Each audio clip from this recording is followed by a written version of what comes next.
అందరు గట్టిగా అలాగే మన పవర్ స్టార్ పవన్ కళ్యాణ్ ఆయన 2014లో పార్టీ పెట్టారు. పార్టీ పెట్టి ఎన్నో అవమానాలు పడ్డారు, అందరము చూసాం. ఒక ఎమ్మెల్యే కూడా గెలవలేదు అనుకుని ఏలం చేశారు. 3 పెళ్లిళ్ళు చేసుకున్నాడు, అతను ఏం ఉద్ధరిస్తాడు అనుకుని ఏలం చేశారు. కానీ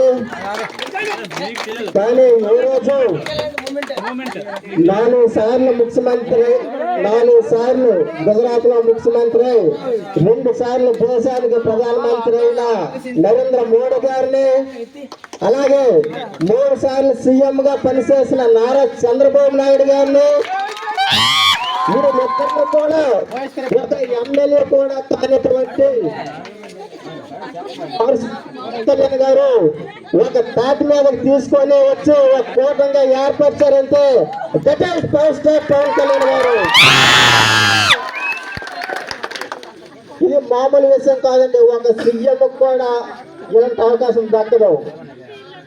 ఒక ఎమ్మెల్యే కూడా కానిటువంటి వ్యక్తికి దేశ ప్రధాని ఎంత గౌరవించారో మీరు చూసుంటారు.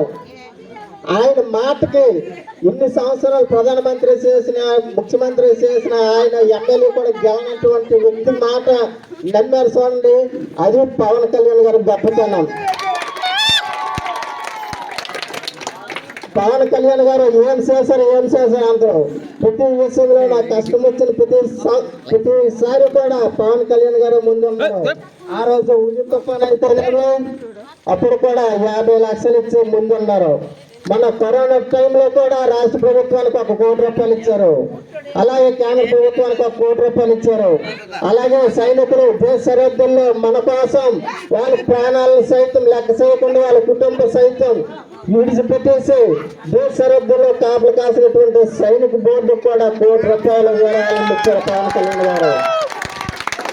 అలాగే రైతులు, పౌర రైతులు వాళ్ళకి మదుపు తప్ప భూమి శిస్తులు కట్టుకొని మదుపులు పెట్టుకొని పంట దిగుబడి రాక ఆత్మహత్య చేసుకున్న కౌలు రైతులకి 3000 మందికి, కౌలు రైతులకి ఆత్మహత్య చేసుకున్న 3000 మందికి 1,00,000 రూపాయలు చొప్పున 30 కోట్లు తన సొంత డబ్బులు ఖర్చు పెట్టిన శ్రద్ధ ఉన్న నాయకుడు పవన్ కళ్యాణ్ గారు.